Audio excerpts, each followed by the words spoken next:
New York, WOR. Walter, go ahead, please.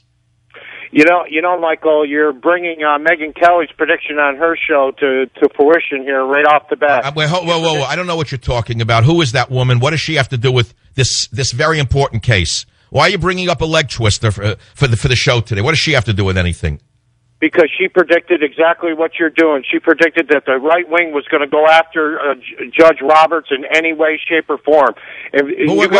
Sir, you're just shooting your mouth off. If you had a modicum of knowledge of what you were speaking, you wouldn't be saying that.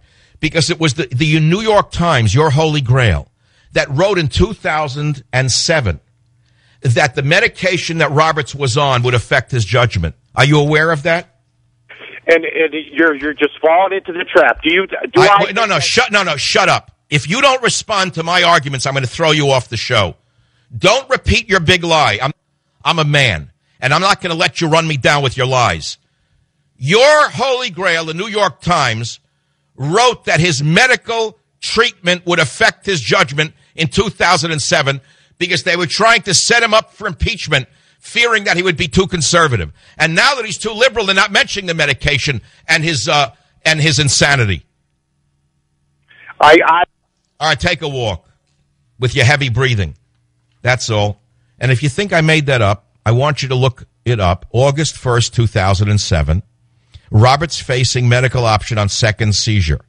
And they were parsing it and trying to say that they were compassionate about his epilepsy, but they said that he now needs to be medicated.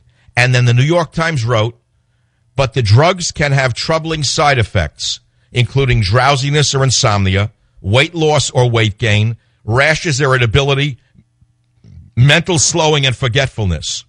So they were arguing in 2007 that the medication he would be on for his seizures would affect his judgment. They were trying to establish that if Roberts was too conservative, they would try to argue he should be taken off the bench for medical reasons. But now that he's become a useful tool of the communist regime that is railroading America into the third world, suddenly there's no mention of his medication. I know just what I'm talking about. There is nobody smarter than Michael Savage in the media, and never forget it. Never forget that. I don't care whether there are bigger shows or louder shows. Nobody in this country has a better show in the mass media. Nobody knows what's going on more than I do. Nobody. It's the end of America as you know it.